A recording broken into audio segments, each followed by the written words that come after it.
It's Ethan Coen without Joel Cohen. Is it as good as two Coen brothers together? We're going to talk about it in our review of Drive Away Dolls. You got to subscribe because we are here in February for you with all the totally random movies. February is all about like stuff that kept getting pushed, and it's about like art house movies that are kind of trickling out across the country. We're here for all of it. We won't ever abandon you in your time of need. It's sort of a weird weekend. But Drive Away Dolls, we are here to talk about. Alonzo, what happens here? We gotta call the cops. Cool your jets. Here's what we do. Sell it back, shake them down. That is about the dumbest thing I've ever heard. And I'm a cop. So this is set in 1999 for no apparent reason except for the heroines not to have cell phones, I want to say. But anyway, it stars Margaret Qualley and Geraldine Viswanathan. They are best pals living in Philadelphia. Is it Viswanathan? Yes. Oh, okay. I've been saying it wrong then. Starring as best pals in Philadelphia. They are lesbians, and Viswanathan's character is very buttoned up and prim and awkward. And Margaret Qualley is, a voracious gal eater, let's say. They decide they want to shake their lives up, so they're going to go to Florida. They go to an agency that does drive-away cars, where basically you pay to deliver a car to another destination. But wouldn't you know it, the car they get is the one that has the briefcase and the trunk with the thing that the mobsters all want. So now they're in pursuit of the lesbians, and hijinks presumably ensue. Wow, this movie doesn't work. It is, the Coens are, one of their definite wheelhouses is the sort of, deadpan, absurdist screwball comedy about not very good criminals. And all of those, ingredients are here, but you have to have the timing for that kind of dialogue work just right, which it does when they're at their best. But here, with Ethan Coen on his own, working with his wife, Tricia Cook, who is the editor here, has edited quite a few films, and also is co-writer, the rhythms of the comedy don't land, and it kills the comedy. And so by the end of the, this is an 84-minute movie that felt longer than About Dry Grasses. It is... I found it really tedious. The idea that lesbians in their 20s go to like makeout parties like they were horny high schoolers, none of that stuff particularly rang true for me as a queer viewer. I know that Cook identifies as queer themselves. This film just feels like a giant missed opportunity, despite two very appealing leads, and Beanie Feldstein and Colman Domingo and Matt Damon and Miley Cyrus and Bill Camp, like all this really wonderful supporting cast. Pedro Pascal. It just doesn't work.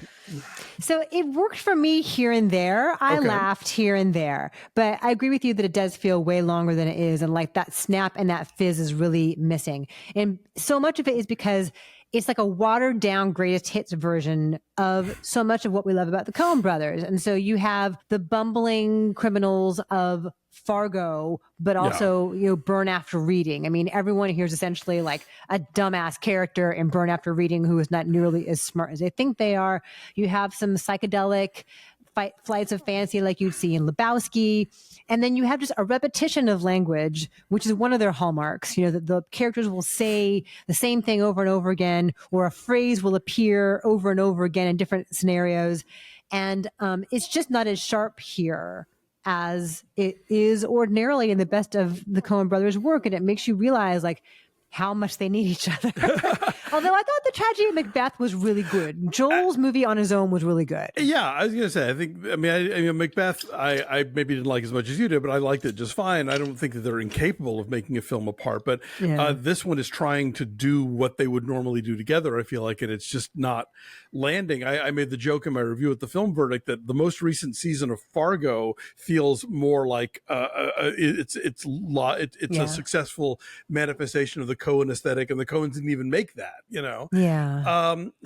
this just feels like a big missed opportunity, and it's the kind of thing where scenes will begin and you see the situation that they're in and the setup, and you're thinking, okay, this is a funny idea, this could be funny, and then it just isn't, because it's all about how you edit this stuff together, how it's being played, how scenes go into each other.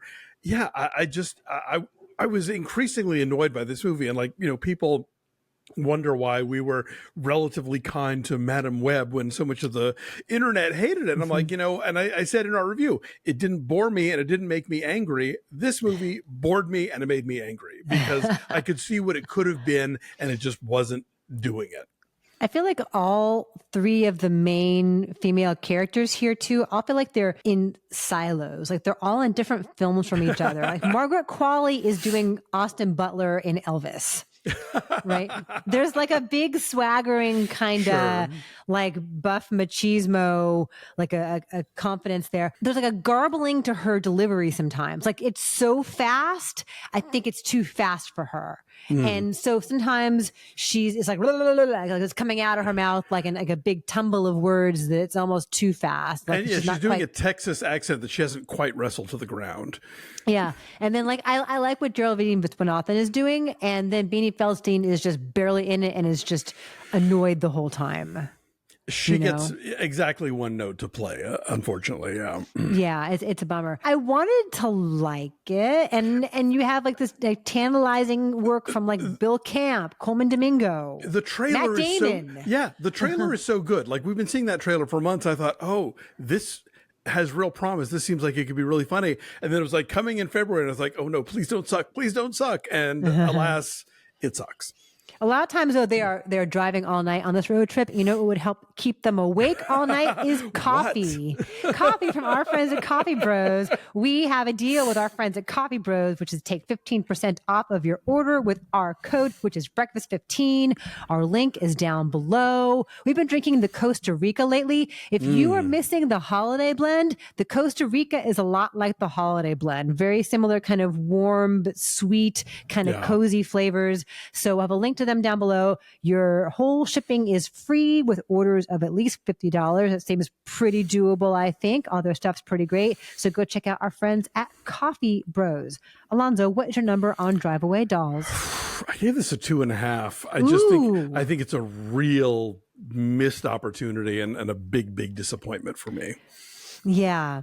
It's funny. And the thing that they're all after is not as hilariously raunchy as it is. I'm like, oh, that's it. But you did lean over to me and go, oh, it's like Kiss Me Deadly, because there's like a box that they shouldn't open. Exactly. Yeah. They're not shy about. They even sort of reference in the film. They reference that movie in the dialogue without actually saying the title. So yeah, we did Kiss Me Deadly for a Table for One recently, so that was good to watch. Okay, so I'm gonna say, gosh, like a 4.